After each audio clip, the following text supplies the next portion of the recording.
Hello guys, welcome back. We are on episode 8 of my Back to Basics.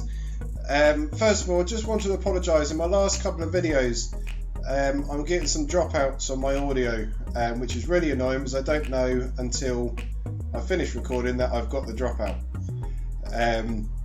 It's at the moment I am waiting on a mic for my PC, so I'm actually recording the video separate and using my laptop to record the audio, and then just putting it together. So apologies for that. I don't think what's happened so far has really affected what I'm talking about. I do try and put a little message on the screen just to say what was supposed to be there, and if it was that bad that it affected something really important, I'll probably just re-record something. So that's the reason why that is happening. So today we are going to look at just one command today. It's the teleport command. There's a few things featured in it, so there's probably going to be a quicker video. There is two teleport commands, but they don't both do exactly the same thing. There's one teleport command. So you've got TP or you've got teleport. They both do exactly the same. So why they've got the longer version is beyond me. I always just use TP. So what I'm going to do to kind of help explain the command, rather than just going through every single one, I'm splitting it up into groups, and we're going to first look at the start of the command. So you see here you've got ones just with destination in the kind of the arrows, which is the required part of a syntax, and the square brackets are optional. So we've got destination XYZ, then we've got victim target destination XYZ, destination target and victim target and destination target.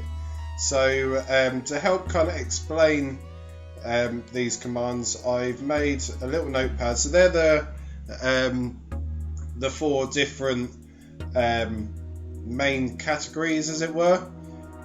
So like I said, the destination, target to XYZ, target, and then target to target.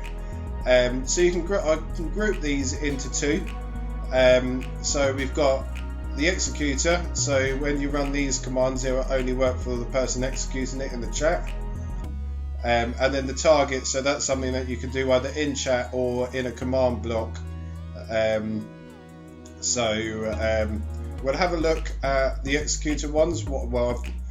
I've called it the executor one. Don't get confused, this may not be an official way to explain it, but it's the way I've thought of the best way to explain it. So we've got this first one, which is TP to destination XYZ.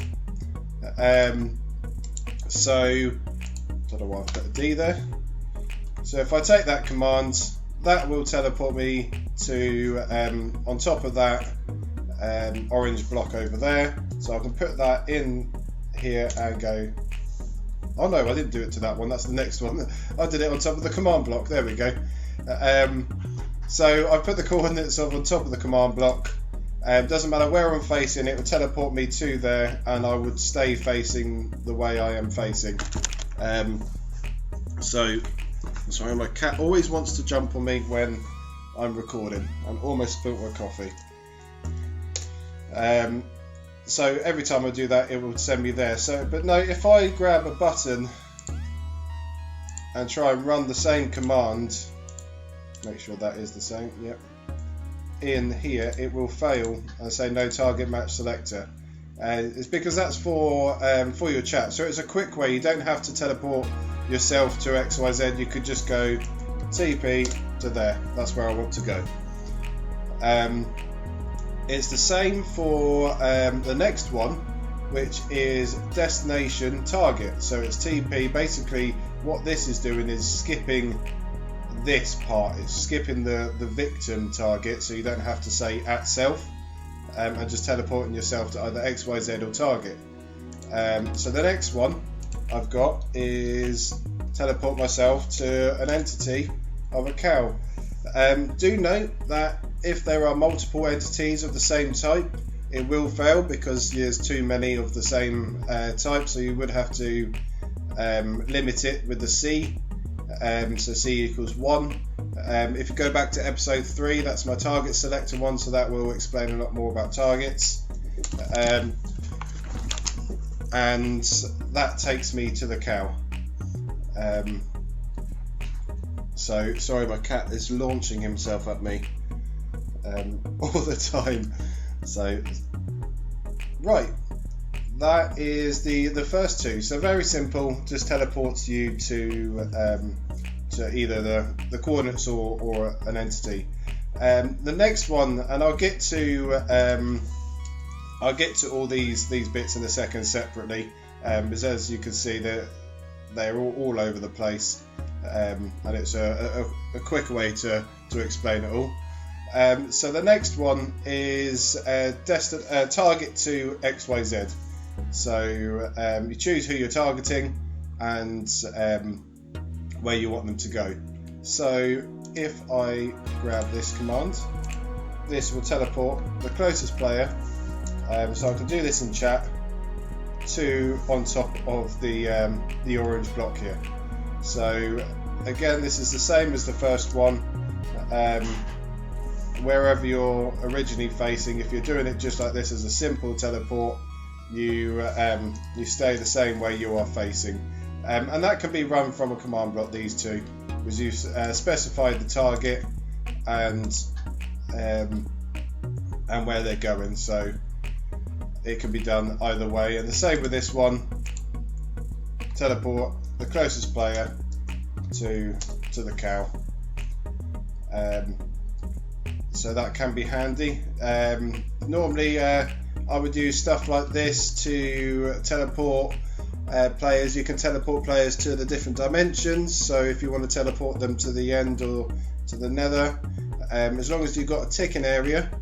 I can't remember what number episode is the one I covered with ticking area. I'll put it up at the top of the screen if you wanted to look at it, but as long as you've got ticking areas, because you can't teleport to entities out of loaded chunks. But this could be another player, so you could teleport the closest player to another player. Remember, if there's more than one player, you've got to narrow it down to one, so you could teleport at self to a person, which is the same as open it up in here and teleporting who to who. Obviously it's only me, but that is the exact same as this command, target to target. So that is another way if you just want to teleport to a friend because they want to show you something because you're building together or whatever, then that's how you would. That's a quick way to do it. You don't have to do it in the chat and type it out, but you might be building a game and you need to teleport all players into an arena or something, whatever you're doing with it. So that's the first two. That's all of this covered. I'm now going to explain the bits at the end which you can add as optional arguments. So most of these can be added to all of these, but you just got to check that the syntax that comes up as a suggestion which one has what.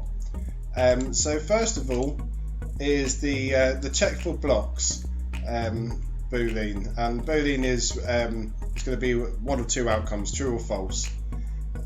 So what I've done here is I've put the coordinates of that orange block there, so not on top of it, the coordinates of the block. And if I put true, so I want it to check for blocks, it's going to fail, and you can see there it fails. It's unable to teleport me to that position because the area wasn't clear of blocks. So that can be handy depending what maps you're making, if there is a chance for blocks to be there, because you've got players building stuff or something, whatever I've never used it yet in the maps I do, but it can be there. And if you do false, to be honest, there's no point doing false, because that's the same as not putting it at all. So if you don't put the check for blocks, so the false is just the other outcome. So that's the check for blocks boolean. Then you've got Y rot and X rot. So that is this one here. That is your rotation. So you can choose to rotate and make them look a certain way. So if we just do Y rot, as you can see, that comes up under this one. So Y rot value, these are both optional, so you can just choose one. So if I do teleport me to the block above that orange block with the rotation of 10, it's degrees, so you may need to look up. I might dig out a link that shows which degrees, but I changed that to 100. I believe you could do minus, so that would make me look the other way round. So you've got different rotation angles that you can show them. So Y rot is the horizontal, so north, east, south and west rotation, and X rot is the vertical, so up and down. So the next one, what I've done is I've put the squiggly line, and that will keep your normal Y rotation and only do the X rotation. So if I change that, you can see I'm looking, it's making me look up and down. But you can mix them together, so we can do two numbers instead of the squiggly line. So I could do 100 minus 100, and that will teleport me facing that. Probably the minus 100 is a bit much because you're looking directly up, but that will, if I stand here looking that way, it's going to teleport me looking the same way every time. So that's the Y and the X rot. What you can do, you may have seen this before, is make things rotate. So I'm using an execute command here, which I will be covering on. The reason why I'm leaving it till last is because you can use every command with the execute command, so I want to cover every command first before I then go through the execute and how you can use it, and that'd be quite a detailed tutorial. Anyway, so what I'm doing here is using the because I'm executing at the armor stand, I'm using the relative coordinates to itself. That's how this works, but I will go into more detail. And then I'm using the Y rot only to teleport it by 1. So because if I put this in a repeat, what it's going to do is slowly turn around. And there are machines out there you can build circles using this command. So you have another command set in a block in front of it, and you can kind of build circles automatically. You can increase the speed by increasing this number. So if I put that to 10, it's going to start spinning quite quickly.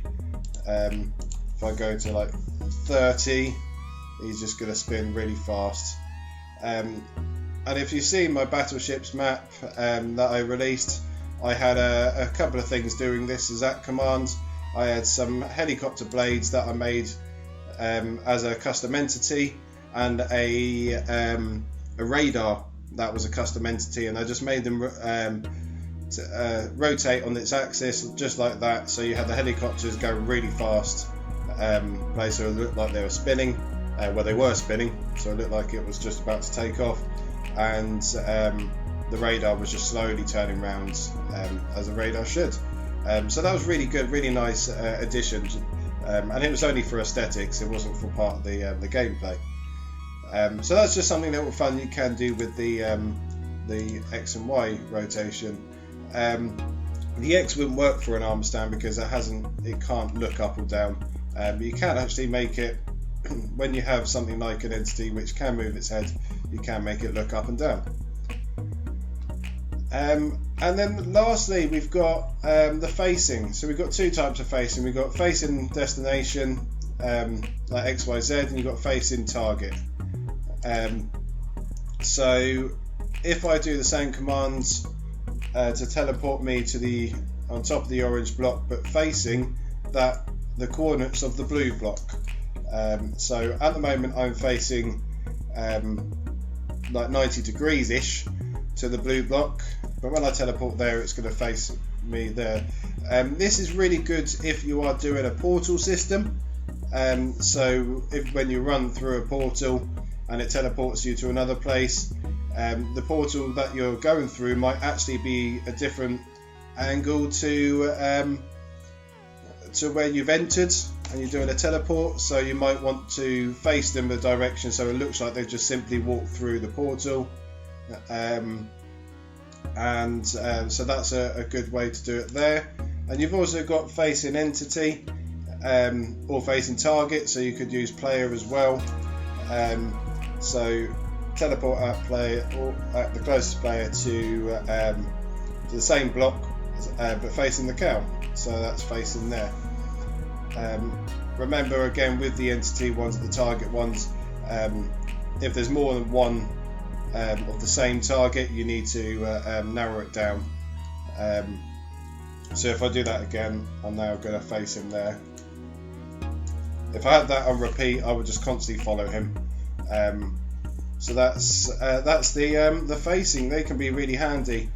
That's pretty much it for the teleport command. It's quite simple, and other than just doing it in your quick access here, just to get to other players, all the other ways are really good for map building and making people travel around. I'll go back. I mentioned my bus system that I've got in an old RPG world that I built on the PS4. That you can teleport to another bus when you get on the bus at the bus station. So that uses a teleport facing to make sure they're always facing the doors on exit. So that's it. Hopefully that was helpful, and I shall see you again tomorrow. Thank you very much.